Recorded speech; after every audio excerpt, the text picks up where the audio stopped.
All right, so I'll start with Jalen. Jalen is 16. She was born with a rare genetic disorder. It's called Cornelia de Lange syndrome. And from the beginning, she had significant developmental delays in all areas. She also has severe ADHD.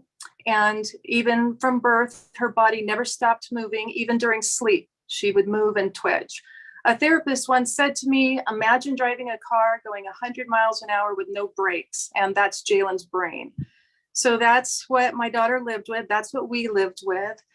For about the last 10 years, she's had 6 to 8 seizures per year.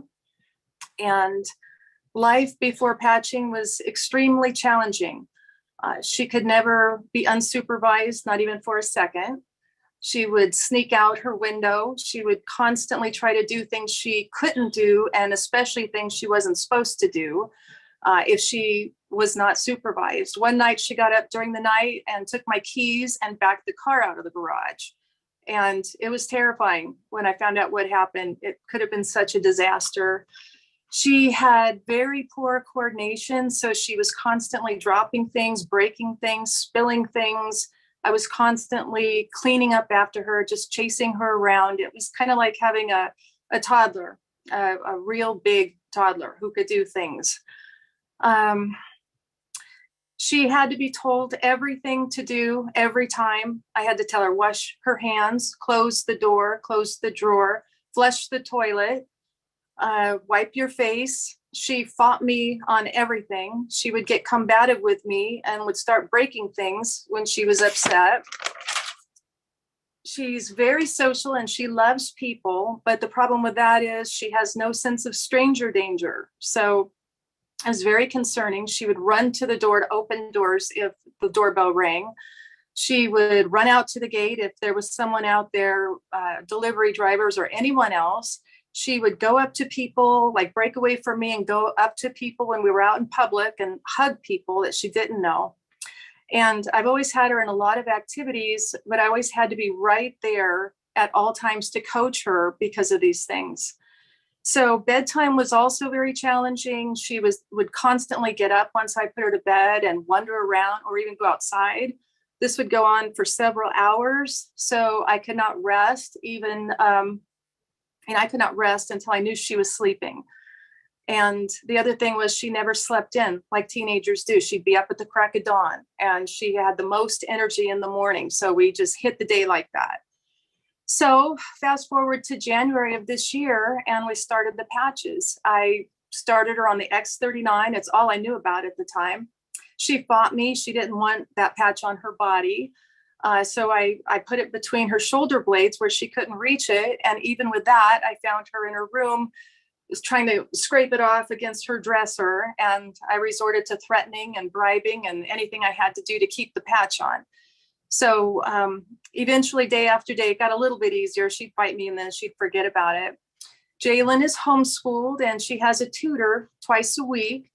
And on those days, she needs her ADD meds to help her stay focused. She'd been on the patches a few weeks and it was a tutoring day and it was around 9:30. I had her medicine. I went to find her. And normally about this time, a fight ensues, for her to, she does not want to get ready. She doesn't want to brush her hair. She wants to play with the animals. And I found Jalen at the table with her books all spread out. She had made herself a snack. She'd made herself a drink and she was reading a book, which was astonishing because I had never seen any of those things really. And especially reading the book. She's not a bad reader, but she would never read a book on her own. So I observed her and the first thing I noticed was that her body wasn't moving like it usually is. She's usually twitching and just constantly moving and she was perfectly calm.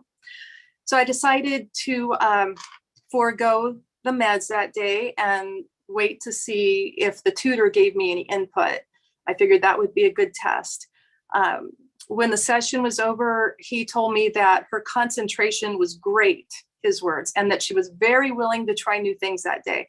And those things were not normal. So when he came a couple days later, I told him she was not on her meds. I told him about the patches and he said, I want to do a math test. Prior to that, the best she had ever done was 51 out of 100 That day she got 100 out of 100, and her speed was greatly increased, according to the tutor. And she's had no meds since then. So in March, we did another assessment, the big assessment, which we had done in January, where she had scored 90, putting her at a kindergarten level. This time she scored 300, putting her at an upper third grade, lower fourth grade level.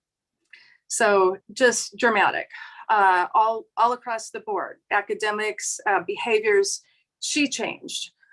She doesn't need 24/7 supervision. Shortly after that was spring break here, and I took her to rock climbing camp the whole week, all day long, Monday through Friday. She was there. It was not special needs. It was typical kids. She did great. I can go to bed at night. I just tell her, turn everything off, make sure everything's locked up, and I'll see you in the morning. She goes to bed. We don't have any of that. She's taken responsibility for herself, her chores, her room. She's taken an interest in her appearance, which she had not prior to this. She recently told me I was embarrassing her. So I'm starting to notice more age-appropriate behavior and thought processes. There has been no more combative episodes at all, and we haven't had any seizures in 6 months. Did I mention we had seizures? Yeah, I think I did. She sleeps in. She started sleeping in just like a normal teenager, and I have to wake her up, and it's fantastic. So she's learning things she couldn't learn before. She has started piano lessons and ballet. Prior to patching, she was doing addition, simple addition and subtraction. She is now doing multiplication and fractions. Before, she could never master money. We were always working on that, counting bills, coins, making change. She completely has that now. So she enjoys shopping with her own money and paying the cashier and buying her own things. She even wants to buy her own food and use her own basket. And she's talking about her future, which was a concept that was just foreign before. She's talking about, she brings things up like, when I get a job and move out, she says stuff like that. So it's just amazing how different things are now in this short time. And one more thing I'll share is that she did hug everybody else, strangers and everyone really, but she had never hugged me. She, when I would try to hug her, she'd put her arms down, she'd look away. And just a couple of days ago on Tuesday, she came up to me and she hugged me and she wouldn't let me go. And it was an amazing experience. And I still can't believe all this. And I thank God from the bottom of my heart for all of this. One more thing I will add is we do have friends and family with kids with special needs. And I have 4 families, and one is a family member on the products, and every single kid is having amazing results. 3 of them real life-changing results, just like ours. So I find that kids are responding extremely well. All the kids X39 only. So that's it. Oh my goodness, Dina, I don't think there's a dry eye in the house tonight. That is, what can we say? It's like, we're just so thankful that you said yes to the patches, and that we're thankful for David Schmidt for inventing them. And that was incredible. Wendy, do you have any questions for her? Yeah. So just how short of a time, I mean, when did, I didn't catch when you started patching with her? I started patching like mid-January. Okay. And you basically have a whole new person on your hands. I do. It's so great. It's like the real Jalen. Yeah. And really, it's just the beginning of our journey, because now she can learn. Finally, she can learn. And so now we're just moving forward. We have a long ways to go, but I'm so hopeful. Now I have